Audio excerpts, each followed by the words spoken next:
สังว่าไว้ก็เขามีเล่นหลายๆซาหลายๆเมียวยาวก็ใครซื้อฟิลเตอร์มาใจปานไหนไว้ก็เขาได้เลือกซื้อใจฟิลเตอร์เสอค่ะไม่ชงค่ะในวิดีโอของในค่ะเดี๋ยวลองตั้งเลือก anti filter มาหมอกลัดนี้มาแนะนำนี้ไว้ก็เขาคณะย้อนไปว่าฟิลเตอร์ในอันใจว่ามันได้มีสารเหลวก้อยขนาดมันก็ได้มีหลายๆสารหลายๆเมียวเหมือนจะหนังเล่นอันเฮาใจนั้นก้อยหนังเก่าคณะย้อนนั้นได้เป็นเชื้อละลายในเฮากว่าด้วยจำกันลงนั่นคณะ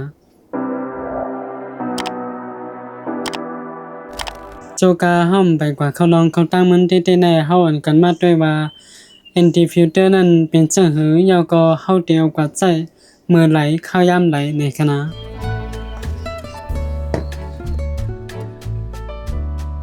อันคันเดียวมาลัดในมันจะมี2ฟิลเตอร์อยู่ไว้ซ้ำกันคณะอันนึงจะเป็น anti filter คณะแทงอันนึงมันจะเป็น CPL คณะ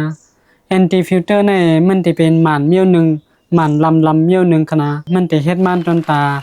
ลดยอมลองตั้งแรงภายนอกคณะย้ำแปลว่าการไทยแคบหางว่าการไทยวิดีโอว่าเพราะว่าเฮากับไทยกลางวันบ่ไหนตั้งแรงมันติดแรงแฮงหนาป่นพิสมาเฮาขึ้นลงต่างเมียวยาวันในเซตา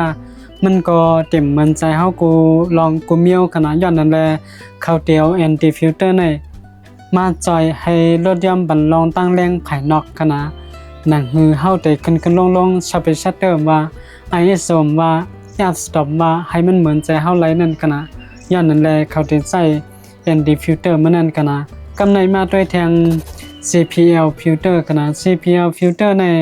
มันจะเป็นหมันแทงเมียวนึงอันมาลดย่ำบันลองเงาตอกนั่นกันนะลองเงาตอกซึ่งขนาดว่าไหนเพราะว่าคาไถนาคายากนาคามันเพราะไหนเพราะว่าคาขึ้นลงปัน CPL เพราะไหนลองมันตีนาคานั่นมันตีลดย่ำปันกันนะอันใจว่ามันตีหายกว่าขนาดมันตีลดย่ำปันหมอก 40% 50% จะไหนกันนะอย่างนั้นเพราะว่าคาใจ CPL ป้าเพราะไหนนาคาก็เต็มป้อมมันนั่นกันนะเพราะแต่ให้รับปังแตกมันก็เยาก็เพราะว่าเฮามาได้ว่าตีไหลเมื่อไหลล่ะเขาเอากว่าใส่ anti filter ในคณะ anti filter ในเพราะว่าเฮากว่าไถแค่พางกลางวันบ่ไหนมันจะน่ะเฮากว่าไถน้ำตกตัดบ่ไหนย้อนเพราะว่าน้ำตกตัดในเฮาไถกลางวันคณะเยาก็ในขั้นตอนการไถแค่พางน้ำตกตัดในเฮาแต่เลยใส่ชับชัตเตอร์มันแต้มคณะเพราะว่าเฮาใส่ชับชัตเตอร์มันแต้มบ่ไหนไฟมันสิจ้างแรงแรงหนาป่นคณะเยาก็เป็นกลางวันแทงบ่ไหนแต่ที่ขึ้นลงต่างเมียวนั้นมันเต็มมีตังเลือกขนาดย้อนนั้นแลเฮาแต่ละใช้ anti filter ในมาจอยขนาดเพราะว่ามาแทนที่วิดีโอบ่ไหนเพราะว่าในวิดีโอในกำปานำมันจะมีเปิงลองใจการสับชัตเตอร์มันอยู่ขนาดย้อนเพราะว่าหนังหือวิดีโอเฮาจะมี motion blur หนังคือห่างพังภายนอกลองตั้งยังตั้งไปอันเฮาไถนั่นที่เหมือนหนังตาเฮาหันเต้ๆบ่ไหนเฮาจะได้ใช้ชับชัตเตอร์มันกุน2เฟรมเรทมันขนาดกุน2เฟรมเรทจังขนาดบ่ไหนมันจะนั่งคาไถมื้อเร็วในคาไถ 4K 25ขนาด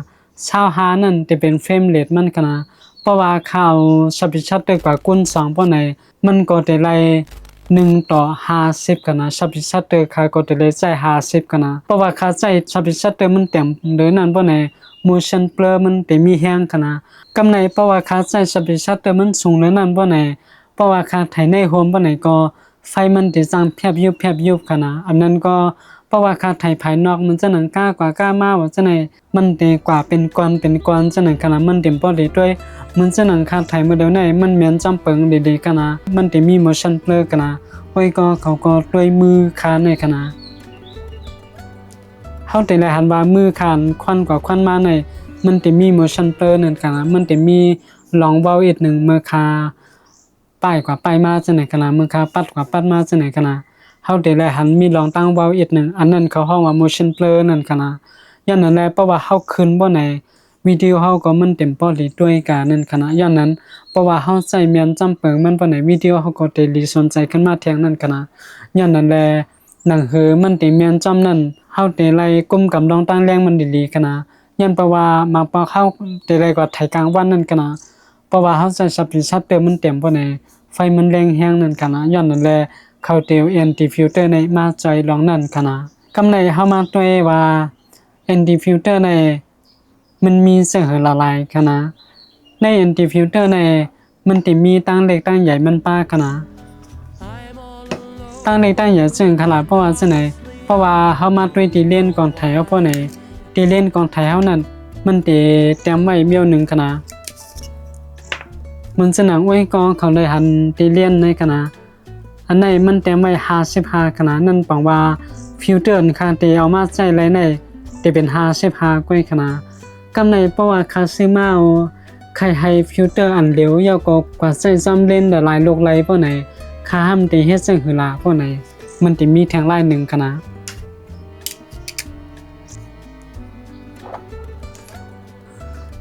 อันไหนจะเป็นแวนมิวหนึ่งขนาดแวนจังหือลาเพราะไหนเพราะว่าเฮาแค่เอาเล่นอันเฮาใช้นั่นกว่าใช้ซ้ำฟิลเตอร์จานใหญ่เลยมันเพราะไหนเฮาซื้อมาจังไหนใจไรขนาดอันไหนที่มีชื่อว่า step up ring ในขนาด step up ring ในมันจะเป็นแวนมิวหนึ่งมันจะหนาอันค่าใช้ใน55เพราะไหนเพราะว่าฟิลเตอร์ค่าซื้อมานั่นอยู่ที่67อันนั้นก็77เพราะไหนมันก็ตีใหญ่นั่นขนาดค่าเดียวมาใช้จำกำเดียมได้ขนาดเพราะว่าค่าซื้อในมาใช้เพราะไหนค่าก็เอาฟิลเตอร์จันนั้นมาใช้จำได้ขนาดยาวก็แถมมิวหนึ่งขนาดเพราะว่าค่าที่ซื้อมาฟิลเตอร์ให้มันเหมือนกันตั้งเล่นอันค่าใช้เพราะไหนเล่นคำที่มีหลายโลกนั่นขนาดนั่นแปลว่าค่าที่ได้ซื้อมาanti filter หลายอันขนาดย้อนแปลว่าฟิลเตอร์ในกาคันมันใจว่าตี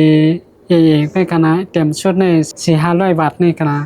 ย้อนนั้นเพราะว่าค่าซื้อมาหลายอันจำหนังเล่นค่ามีว่าไหนก็เงินมันก็ตีนำเทียงนั่นขนาดย้อนนั้นแหละ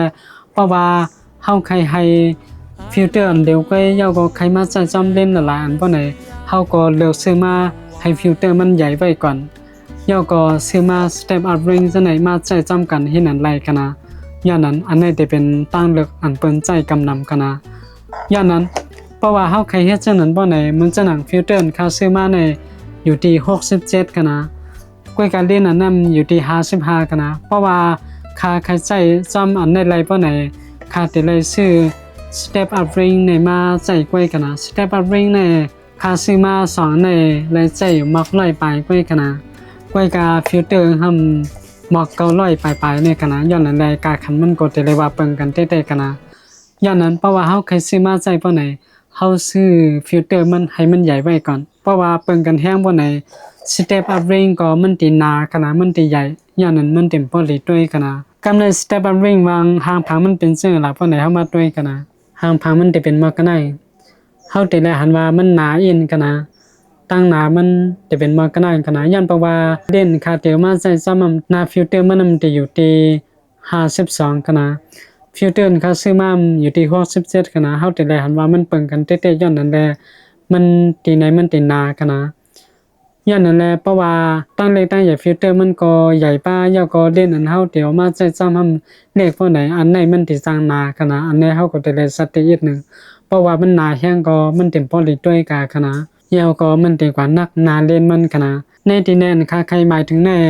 สังว่าโอ้ยก็เขาแต่ใครซื้อมาฟิลเตอร์อันเดียวยาวก็ใช้ซ้ำเล่นหลายอันใดพวกไหนเฮาซื้อมาฟิลเตอร์ใหญ่ไว้ก่อนยาวก็ซื้อจะไหนมาใจกล้วยก็แล้วขนาดย้อนแปลว่าจะไหนมันกาคันมันบ่กาตันฟิลเตอร์นั่นขนาดย้อนนั้นอันไหนเขาได้เฮาว่า step up ring ในขนาดกำในเฮามาด้วยตีตัวฟิลเตอร์มันขนาดฟิลเตอร์ค่าใครหมายถึงในแต่เป็นตัวในขนาดอันไหนได้มีชื่อว่า variable anti filter ขนาด variable นั่นมันบอกว่าเฮาขึ้นลงในตั้งแรงตั้งรับสิ่งที่ฟิลเตอร์มันไหลขนาดย้อนแปลว่าฟิลเตอร์ในมันจะมีหลายๆซ่าหลายๆเส้นแทงขนาดค่าเริ่มดัดขนาดมันจะมีหมายมัน2 4 6 8 16 32ถึง64ขนาดเพราะว่าหมายนับมันขึ้นกว่าที่ก็มันจะรับสิ่งลงไหลหลีมันจะลดย่ำปั่นลองตั้งแรงไหลหลีแทงขนาดเฮามาด้วยที่ในขนาดเฮาจะได้หันเป็นมักกันได้อันใน2ถึง32ก้อยขนาดเพราะว่า64กาขันมันตีสูงหรือในขณะย้อนเพราะว่ามันขึ้นลงไหลจังในขณะเขาสั่งห้องว่า variable ในขณะเพราะว่ามันขึ้นลงไหลจังในเขาได้ห้อง anti filter มิวเหลวก้อยขณะย่อก็มันเป็น2มิวอยู่ไว้จำกันตั้งในขณะอันนึงจะเป็น CPL ขณะอันนึงจะเป็น anti filter ขณะย้อนนั่นแลมันจะรายวันหนาอีกนึงขณะย่อก็จะรายวันนักไว้ขณะ อันไหนเพราะว่าค่ากว่าไทยวิดีโอเพราะไหนมันเตรายว่าใจอะไรนำเต้ๆกันนะเพราะว่า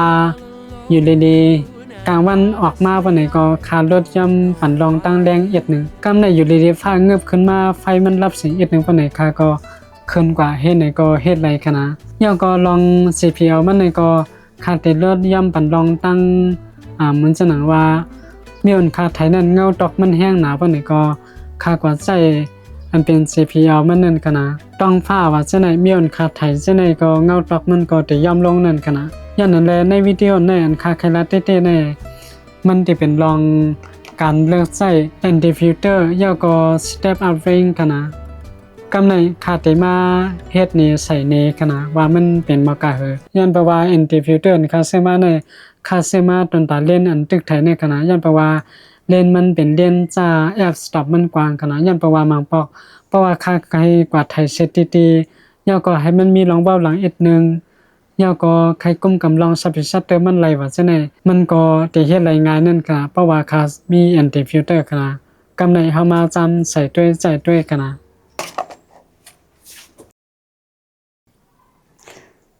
จำหลังไว้ก็เขาไหลหันในกันนะเพราะว่าคาปั่นแอนตี้ฟิลเตอร์มันบ่ไหนไว้ก็เขาได้ไหลหันเป็นจังได๋กันนะอย่างนั้นมันเป็นรถเยี่ยมปั่นลองตั้งแรงภายนอกค่ะนะ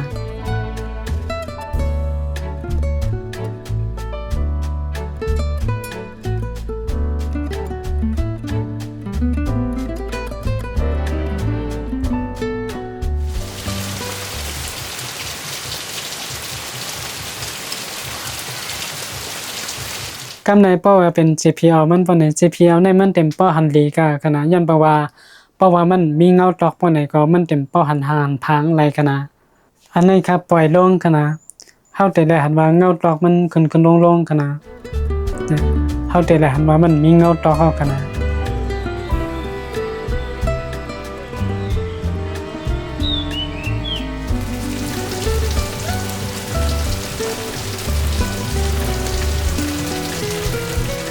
จำหนังค่าเฮ็ดเนมาตั้งหมดนั่นกะนะกำไรเฮาอันกันมาด้วยคอลีแลคอยุบย่ำมันกะนะคอลีมันได้สามารถไว้ก็เขาเป็นก้นไทยแค่พังกำบานำย่อก็การไทยแค่พังไว้ก็เขานั่นเป็นโพร์เทรตกำบานำไทยก้นกำบานำบ่ไหนซื้อมาใจก็ไรอันซื้อมาใจก็ไรกะนะก้อยกาเพราะว่าไว้ก็เขาใครก้มกำไรลองสับบิชัตเตอร์มันว่าจะในคาปันต้าหันถึงว่าซื้อมาก็ดีขนาดย้อนเพราะว่าขยามีลองตรวจทบลองอันเอาเลนแอปสต็อปมันกว้างกว่าใจเพราะว่าค่าใจแอปสต็อปมันกว้างเพราะไหนมันได้แรงแห้งหนาป้อนกำไรเพราะว่าค่าใจแอนตี้ฟิลเตอร์เพราะไหนมันได้ลดย่ำบันลองตั้งแรงลองนั่นพองกันนะย้อนนั่นแลค่าใจแอปสต็อปมันกว้างไรกันนะเพราะว่าแอปสต็อปมันกว้างก็ลองเว้าหลังมันก็จะมีน้ำนั่นกันนะย้อนนั้นอันนั้นก็จะเป็นข้อดีอันเฮาได้เลยมาป้ากันนะเพราะว่าไว้ก็เขาเป็นคนไทยแลนด์สเคปเพิ่นปานนำบ่ไหนปันตาหันถึงว่าให้ซื้อมาไว้ก็ดีขนาดย้อนเพราะว่าการไทยแลนด์สเคปในอันเฮาได้เลยกว่าทบในมันติมีหลายๆลองหลายๆตั้งกันนะมันก็จะได้ว่าใจเลยนำแท้ๆกันนะกำไรมาด้วยในการถ่ายวิดีโอกันนะในการถ่ายวิดีโอในเพราะว่าไว้ก็เขาได้ถ่ายสำหนังเปิงก้นถ่ายวิดีโอเขาเท่ๆบ่ไหนถูกเลยมีไว้แน่นอนกันนะย้อนเพราะว่าเปิงการถ่ายวิดีโอมันก็จะเป็นสำหนังว่าบ้านนั้นกันนะเฮาได้เลยจะเป็นชัตเตอร์มันกุน2เฟรมเรทวิดีโอมันกันนะเพราะว่าเฮาใช้ชัปเตอร์มันเต็มเลยเซเฟรมเรทมันบ่ไหนวิดีโอเฮาก็มันสิสร้างเว้ากันนะเว้าเหมือนหนังก้นเมานั่นกันนะกำไรเพราะว่าเฮาใช้ชัปเตอร์มันกุน3เฟรมเรทวิดีโอมันบ่ไหน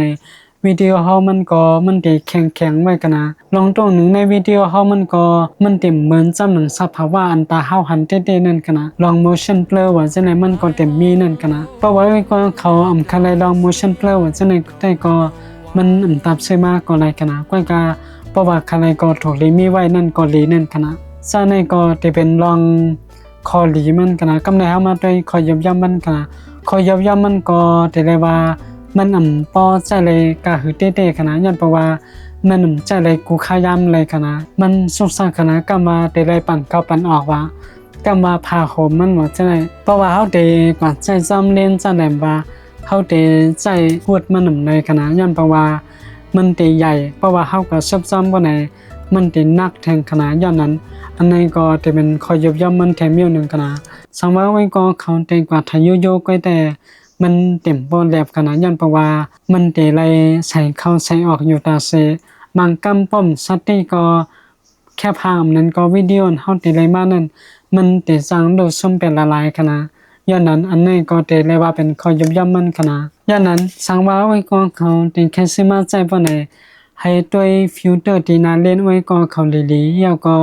ที่ในสังว่าไว้ก็เขาใครซื้อมาอันใดอันนั้นแล้วก็ใครมากอบกันในปานหลังแล้วก็มาใส่มื้อใดมื้อนั้นเฮ็ดนั้นก็เฮ็ดไรกันนะก็เลยใส่ว่ามันได้สุกซักแทงหลายกำกันนะย้อนนั้นที่ในไว้ก็เขาก็ซ้ำกว่าเลิกเอาหังก้อยแทงกันนะตอนตาในวิดีโอในได้มีหมอกันนก้อยกันนะ